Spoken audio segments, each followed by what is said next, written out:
সবাইকে স্বাগত জানাচ্ছি বিটিভিস ইনফোটেইনমেন্টে। আপনাদের সাথে আছি আমি সুস্মিতা দাস। গত ১৩ জুন রাশিয়ার জরুরি অবস্থা বিষয়ক মন্ত্রী আলেকজান্ডার কুরেনভকভ বাকুতে পাড়ি জমান। বাচত আন্তর্জাতিক সিভিল ডিফেন্স অর্গানাইজেশনের একটি রুটিন অধিবেশনে যোগদানের উদ্দেশ্যে তিনি আজারবাইজানের রাজধানী গেলেও প্রকৃত কারণ এতটুকুতেই সীমাবদ্ধ ছিল না। কুরেনকভ কেবল একজন মন্ত্রী নন, বরং তিনি প্রেসিডেন্ট পুতিনের সাবেক ব্যক্তিগত সহকারী এবং অভ্যন্তরীণ ঘনিষ্ঠ বৃত্তের একজন সদস্য। আর প্রেসিডেন্ট তার সবচেয়ে বিশ্বস্ত এই কর্মকর্তাকে বাকুতে পাঠিয়েছিলেন আজারবাইজানের সাথে বিদ্যমান কঠিন সম্পর্কের বরফ গলাতে। আজারবাইজান থেকে একসময় রাশিয়া দূরে থাকলেও এখন তারা নমনীয় হয়েছে, কারণ দক্ষিণ ককেশাসে রাশিয়ার অন্যতম প্রধান সংযোগের দিকে সম্প্রতি বাড়িয়েছে আজারবাইজান, যাতে চিন্তার ভাঁজ পড়েছে রাশিয়ান নীতি নির্ধারকদের কপালে। আরও জানবো এবারের প্রতিবেদনে।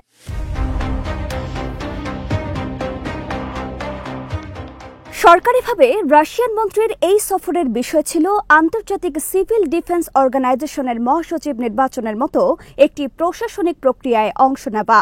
এই ফোরামের সদস্য ৬০টিরও বেশি সদস্য রাষ্ট্র, কিন্তু অনানুষ্ঠানিকভাবে এটি ছিল মস্কোর এক চূড়ান্ত প্রচেষ্টা, যাতে যে কোনো মূল্যেই আজারবাইজানের সঙ্গে সম্পর্ক রক্ষা করা। আগে আজারবাইজানের ব্যাপারে রাশিয়ার মনোভাব যাই থাকুক না কেন, ইউক্রেনের সাথে চলমান এই যুদ্ধের প্রেক্ষাপটে আজারবাইজান রাশিয়ার জন্য অত্যন্ত গুরুত্বপূর্ণ হয়ে উঠেছে।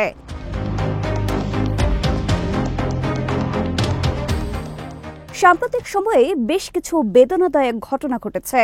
প্রথমত, রাশিয়ার একাটেরিনবুর্গ শহরে আইন শৃঙ্খলা বাহিনীর হেফাজতে ২ আজারবাইজানি নাগরিকের মৃত্যুর খবর আসে। এরপর গ্রেফতার করা হয় এথনিক গ্রুপভুক্ত কিছু মানুষকে। রুশ শহরগুলোতে আজারবাইজানিদের ওপর বাড়তি নজরদারির সংবাদও ছড়িয়ে পড়ে। আজারবাইজানও এর পাল্টা জবাব দেয়, কঠোর এবং প্রকাশ্যভাবে।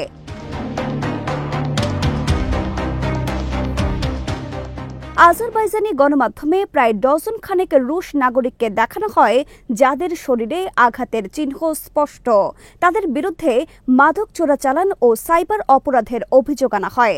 একই সঙ্গে আজারবাইজানের কর্তৃপক্ষ স্পুটনিকের বাকু অফিসে তল্লাশি চালিয়ে কয়েকজনকে আটক করে। রাশিয়ার সঙ্গে সংশ্লিষ্ট সাংস্কৃতিক অনুষ্ঠানগুলো স্থগিত করে দেওয়া হয়। রাশিয়ার নাগরিকরা অভিযোগ করেন, আজারবাইজানে তাদের কাগজপত্র বারবার এবং বল প্রয়োগ করে পরীক্ষা করা হচ্ছে। তবে বাকু সরকার এসব অভিযোগ প্রত্যাখ্যান করে। আজারবাইজানের জবাব ছিল কঠোর। তাদের নাগরিকদের মৃত্যুর খবর প্রকাশিত হবার পর বাকু স্পষ্ট করে জানিয়ে দেয়, তারা আর আগের নিয়মে সম্পর্ক চালিয়ে যেতে প্রস্তুত নয়।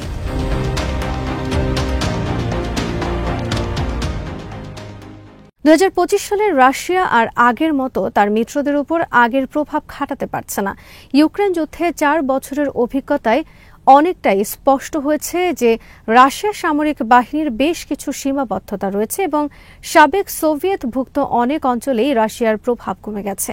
২০২২ সালের সেপ্টেম্বরে রাশিয়া যখন খার্কিভ অঞ্চল থেকে সরে যায়, তখনই নতুন করে আবারও কারাবাখ সংঘাত শুরু হয়।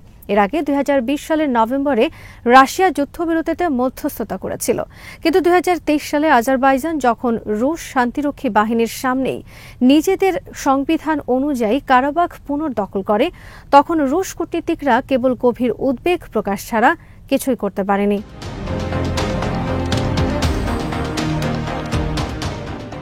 ২০২৪ সালে রাশিয়ান বাহিনী আগেভাগেই কারাবাখ ছেড়ে চলে যায়, ফলে আজারবাইজানের নেতৃত্বের দৃষ্টিতে রাশিয়া হয়ে দাঁড়ায় এক প্রভাবহীন শক্তি। এরপর যখন আজারবাইজানের বিমান সংস্থা AZAL এর একটি যাত্রীবাহী বিমান রাশিয়ার বিমান প্রতিরক্ষা ব্যবস্থা দ্বারা গুলি করে ভূপাতিত করা হয়, তখন প্রেসিডেন্ট ইলহাম আলিয়েভ স্পষ্ট জানিয়ে দেন, তিনি আর রুশ নেতার বার্তাবাহকদের সঙ্গে আলোচনা করতে আগ্রহী নন।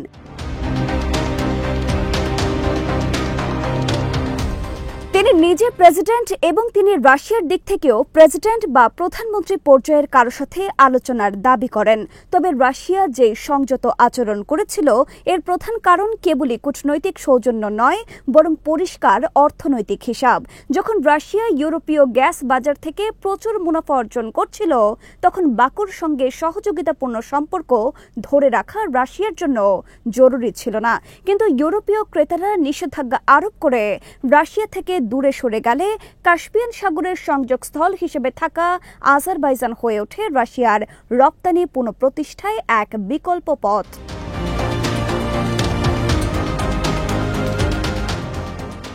রাশিয়ার জন্য এই বিকল্প পন্থাটি খুবই চতুর একটি কৌশল ছিল। আজারবাইজান রাশিয়ার কাছ থেকে ঘরোয়া ব্যবহারের জন্য গ্যাস কিনে অন্যদিকে নিজের উৎপাদনের গ্যাস ইউরোপে সরবরাহ করে গ্যাজপ্রম চুক্তির মাধ্যমে। এটি নিষেধাজ্ঞার আওতায় পড়ে না এবং উভয় পক্ষের জন্য লাভজনক। বর্তমানে আজারবাইজান ইউরোপে প্রায় 13 বিলিয়ন ঘনমিটার গ্যাস সরবরাহ করে, যেখানে মোট রপ্তানি 24 থেকে 25 বিলিয়ন, অর্থাৎ প্রায় অর্ধেক। ফলে রাশিয়ার সাহায্য ছাড়া ইউরোপকে দ্বিগুণ সরবরাহ করা বাকুর পক্ষে সম্ভব নয়। এর বাইরেও আরেকটি হিসেব আছে।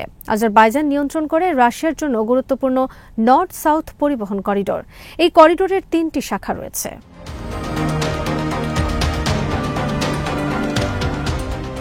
একটি হল কাস্পিয়ান সাগর হয়ে সমুদ্রপথ, মধ্য এশিয়া হয়ে সড়ক পথ এবং পশ্চিম রুট যা দাগেস্তান ও আজারবাইজান হয়ে যায়। শেষোক্ত পথটি সবচেয়ে লাভজনক, কারণ এর অবকাঠামো উন্নত এবং পণ্য পরিবহনের পরিমাণ সবচেয়ে বেশি। এই রুটটি রাশিয়ার জন্য ইরানের সঙ্গে বাণিজ্য করা এবং ভারতের সঙ্গে সংযোগ তৈরিতেও অত্যন্ত গুরুত্বপূর্ণ।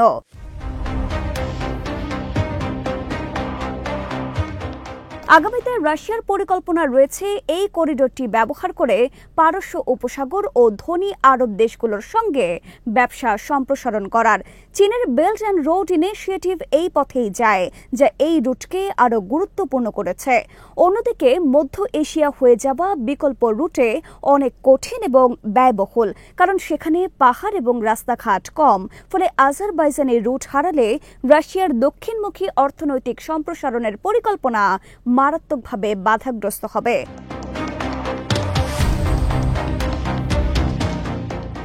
2020 সাল থেকে কারাবাখ যুদ্ধ সংক্রান্ত প্রধান প্রভাবের হাতিয়ারটি আর রাশিয়ার হাতে নেই। আজারবাইজান সামরিকভাবে এই সমস্যার সমাধান করেছে এবং এখন নিজেকে তারা একটি আঞ্চলিক শক্তি মনে করে। তাছাড়া আজারবাইজানের জনসংখ্যা 1 কোটির বেশি, যা আর্মেনিয়া ও জর্জিয়ার সম্মিলিত জনসংখ্যার চেয়ে বেশি। 2005 সাল থেকে দেশটির সামরিক খাতে বাজেট বেড়েছে বহুগুণ।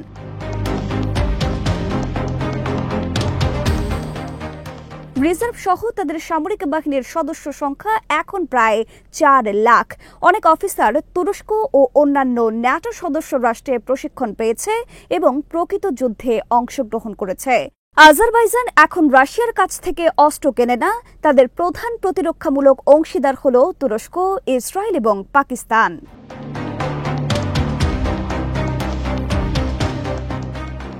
এই পরিস্থিতিতে মস্কো এখন মর্যাদা রক্ষার প্রয়োজনে কিছুটা ক্ষতিও মেনে নিতে প্রস্তুত।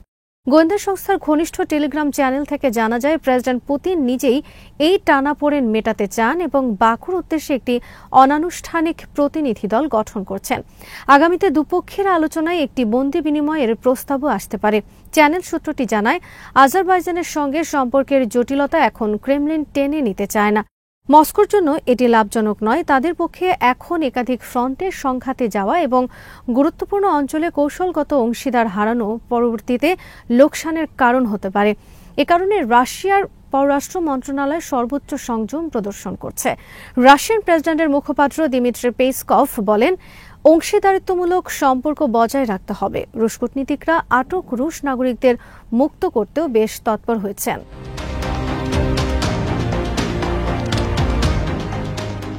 1990-এর দশক থেকে আজারবাইজান একটি ভারসাম্যমূলক নীতি অনুসরণ করে আসছে। একদিকে তারা রাশিয়ার সঙ্গে ভালো সম্পর্ক রাখে, কিন্তু একই সাথে তারা আবার সিএসটিও বা ইএইউর মতো রাশিয়া ঘেঁষা জোটেও যোগ দিতে চায় না। বাকু সব শক্তির সঙ্গে দূরত্ব বজায় রেখে ভারসাম্য রক্ষা করে। আজারবাইজানের মূল বার্তা সহজ, যেভাবে আমরা আপনাকে সম্মান করি সেভাবেই আমাদেরও সম্মান করুন। আমরা একটি স্বাধীন দেশ। আজারবাইজান এখন নিজস্ব স্বার্থ রক্ষা এবং স্বাধীনতা বজায় রাখার সব সক্ষমতা রাখে। যদি এই কূটনৈতিক সংকটের সুরাহা না হয়, রাশিয়ার কৌশলগত জ্বালানি প্রকল্প, পরিবহন করিডোর জটিলতায় পড়বে এবং পুরো দক্ষিণ ককেশাসে রাশিয়ার প্রভাব হ্রাস পাবে।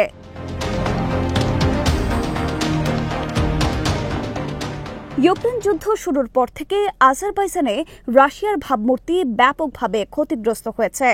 রাজনৈতিক অঙ্গনে সরকারি বা বিরোধী দলীয় উভয় ক্ষেত্রেই প্রায় সব রাজনীতিকে এখন পশ্চিমপন্থী অথবা রাশিয়া বিমুখী অবস্থান গ্রহণ করেছে।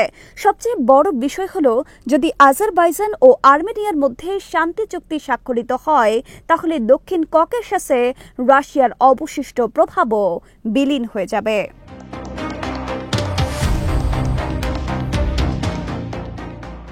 এভাবে রাশিয়া হয়তো এই অঞ্চলে তার সর্বশেষ হাতিয়ারগুলো হারাবে। এ কারণেই আলেকজান্ডার কুরেনকভ অনেকটা আপোষ করার মনোভাব নিয়ে বাকুতে গিয়েছেন। তার মিশন হলো মস্কো এখন এমন একটি আলোচনায় আগ্রহী যেখানে আজারবাইজানকে সমমর্যাদা দেওয়া হবে। রাশিয়া এখন আজারবাইজানকে গুরুত্ব দিচ্ছে, এই বার্তাটিও তিনি আজারি নীতি নির্ধারকদের কাছে পৌঁছে দিতে চাইছেন।